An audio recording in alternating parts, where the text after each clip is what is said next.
सही है।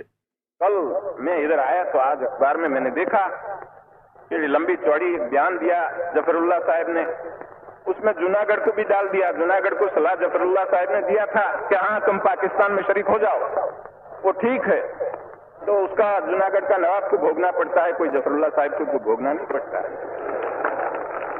और ये तो खाली बातों है। जूनागढ़ का तो फैसला हो गया, अभी उसमें कोई चीज बनने वाली है नहीं। कोई यूनो में जाओ, दुनिया पार जाओ, उसमें कोई चीज नहीं बन सकती, वो तो हो गई बात। अब जो जफरुल्लाह साहब कहते हैं कि जूनागढ़ तो यूनो में जाएगा, यूनो में क्या जाएगा? आज कश्मीर में यूनो में गए हैं हमारे तरफ से, क्यों गए?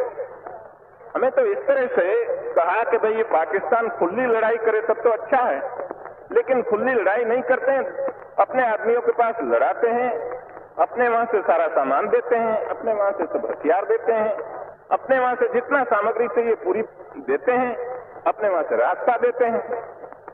तो उससे तो खुला लड़ाई करे तो अच्छा है, न करे तो हम दोनों उसमें पड़े हैं तो ठीक है, यूनो के पास जाओ, जाके वहां से कुछ हो न हो, लेकिन वहां हम कहां तक बैठ रहेंगे?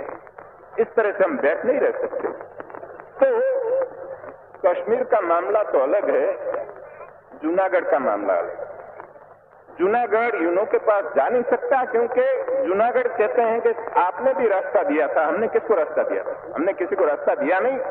वो जो जूनागढ़ के लोग थे, उन लोग अपने रास्ते से जाते थे, वही रास्ते गए, उसने हमने किसी ने रास्ता दिया नहीं, और हमने न कोई चीज उसको दिया, कोई न साथ दिया।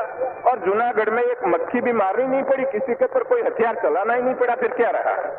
और खुद दीवान ने खुद आके कहा कि मेहरबानी करके हमारी हुकूमत ले लो, हम नहीं चला सकते, और नवाब वहां उठ के भाग के कराची जाकर बैठ गया। फिर जूनागढ़ की बात क्या करते? तो ये चीज तो हो गई। हाँ, हमने एक फैसला किया कि भाई ये रियासतों में हमें एक काम करना चाहिए, कबूल करना चाहिए कि जैसा रियासत के लोग चाहे ऐसा करें। तो जैसे लोगों का लोकमत हो, इस प्रकार करना चाहिए। तो लोकमत जैसा हैदराबाद में हो, कश्मीर में हो, हर जगह पर हो लोकमत, इस प्रकार का करो। हमें कोई फैसला करने में इतराज नहीं है। लेकिन यदि कश्मीर में जो चलता है इस तरह से चलता रहे तो फिर लोकमत करने की क्या जरूरत? हम लड़ाई करके कश्मीर को ले ले तो फिर लोकमत की जगह कहाँ रही? तो हम तो कहते हैं कि आज भी प्लेबिसाइट से करो, लोकमत लेके करो, लेकिन हमारे पास आकर हमारा सिपाही मरते रहे, हमारा पैसा खर्च करना पड़े, और हमारे गांव के गांव जलाए जाए, और वहां हिंदू और सिखों को तबाह किया जाए, तो फिर आखिर लोकमत का रहा? फिर तो आखिर हम बंदूक से ही लेना हो तो लेंगे, और क्या करेंगे? दूसरी तरह से नहीं हो सकता है तो नहीं। लेकिन हमने एक बात साफ की कि कश्मीर की एक तसु जमीन हम छोड़ने वाले नहीं है, कभी नहीं छोड़ेंगे।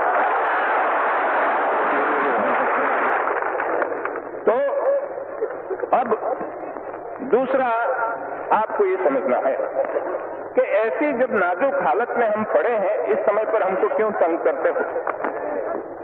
आप